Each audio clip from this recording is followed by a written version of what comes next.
Hey guys, what's going on? We got Jake's Reviews coming at you with a review for Transformers Revenge of the Fallen Scout Class Scalpel, aka the Doctor, as he's called in the film.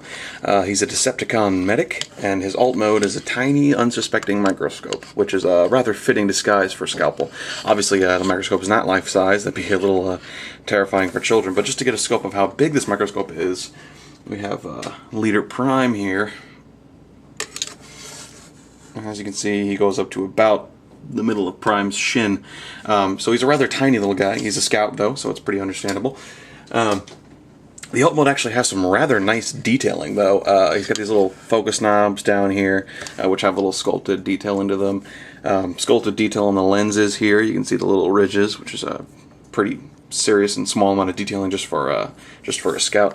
And he's even got little microscope clips to hold in the slide, which is a really nice touch. Very nice touches for just a scout class. He's even got the little sliding height bar here, which I learned the name for in 9th grade biology, but now of course it escapes me. And basically you can adjust the height of the microscope just by pushing up and down. It can go all the way up to there and all the way down to there. It's on kind of a ratchet sort of joint, so it won't wear out and it won't just fall down on you. So it's pretty tight. It's pretty nice. Just good touches for an alt mode, really. It's Scalpel has a very simple alt mode, and one that you would think there'd be a lot of little detailing about, but they actually pulled it off rather well. Just a lot of little things that they did to make the alt mode really nice. Transformation is pretty simple, but it's not too simple. The first thing I do is you basically unfold these little panels up here, just to kind of get them out of the way. Rotate the microscope around, which took me 100 years to figure out if it could even happen because it's really tight, and so I didn't think it was actually supposed to happen. Unfold, as you can see he's got all these little legs here, unfold all of them, which is a little bit of a lengthy process, and then rotate them around. Unfold, rotate them around, unfold, rotate them around. I tell a joke while I was doing this to make the time pass easier, but I don't really know any good ones.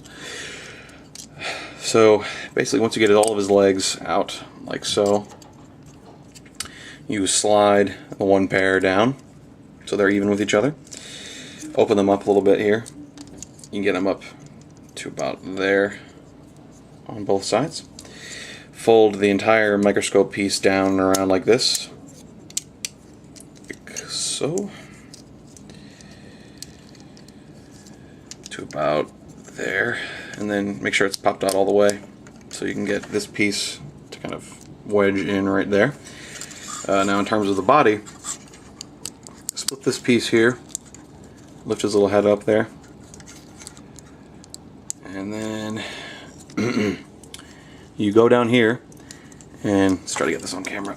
That'd be a good idea, wouldn't it? Basically, you get in these arms here, and this one likes to pop off a lot, so I'm just going to take it off and set it aside because it'll just fall off and I'll lose it in my carpet again. And you just kind of make sure the arms get out. There we go. And then rotate them around, forward, around, forward. I'll put this arm back on now. There you go. So you have his little arms there. Take these pieces and pull them out to there. Actually a little higher, and then fold them down. It's on a little slider thing, which is interesting. Pull it up and fold it down. Make sure the arms are out of the way. It's a little tough to get the first time around. Make sure the arms are all centered and ready to go. Basically. Fold his head up. Get his little face there. Like I said, make sure this is wedged in there so it doesn't fall over. Spread his legs out. And there you have Scalpel in a robot mode.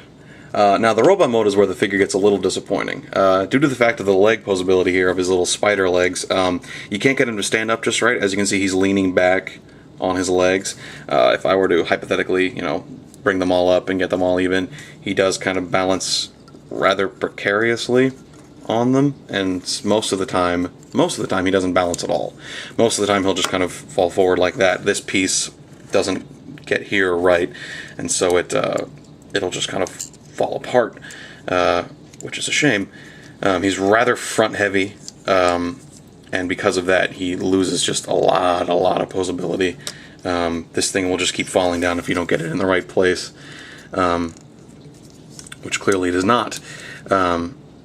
which is just it's a frustrating problem to have to do. Basically, you just kind of, if you have him just sitting there, he does fine. But I mean, you can't really have him standing up unless everything is in the exact right place, and even then, it takes just a little nudge to send him just falling off your shelf or wherever you happen to have him. It's a really frustrating problem to have with the figure. The legs should just fold out more, really. If they just folded out a little bit more, they only go to here. If they folded out a little bit more, this problem would be solved.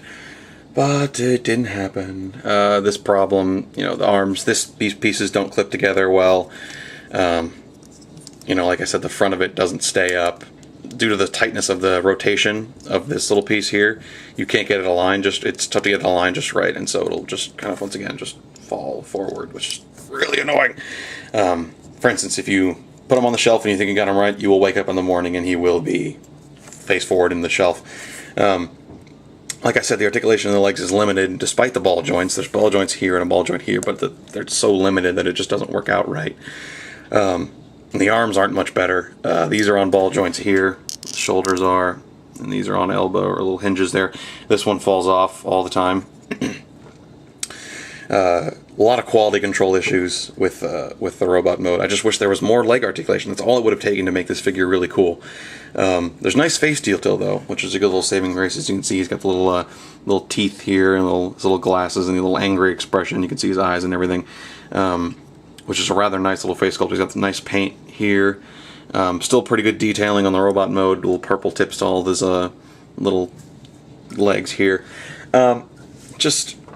He had antenna, actually. As you can see, my antenna is missing from my Scalpel. It's because they fell off. They popped off during the first transformation, and they fell into my carpet, and they were never seen again. I don't know where they are. I cannot find them for the life of me. And it's just not smart to put clear plastic on a toy that has this small parts, because they'll just fall off. There he is. Overall, Scalpel's a pretty nice scout. As you can see, he's just wobbling here. Overall, Scalpel's a pretty nice scout with an underwhelming robot mode. There was a lot of things they could have done that they just didn't do. The quality control is bad. The alt mode is nice. It's really nice. I actually keep him in alt mode on my shelf because robot mode just doesn't hold together right, which is a darn shame. But I'd say pick him up if you're a fan of the character. If you're a fan of tiny spider doctors with German accents that tell you to kill small ones, or little ones, actually, then I'd say get him. But other than that, he's a definite pass. This has been Jake's Reviews, coming after the review for Transformers Revenge of the Fallen Scout Class Scalpel. Thanks for watching, guys.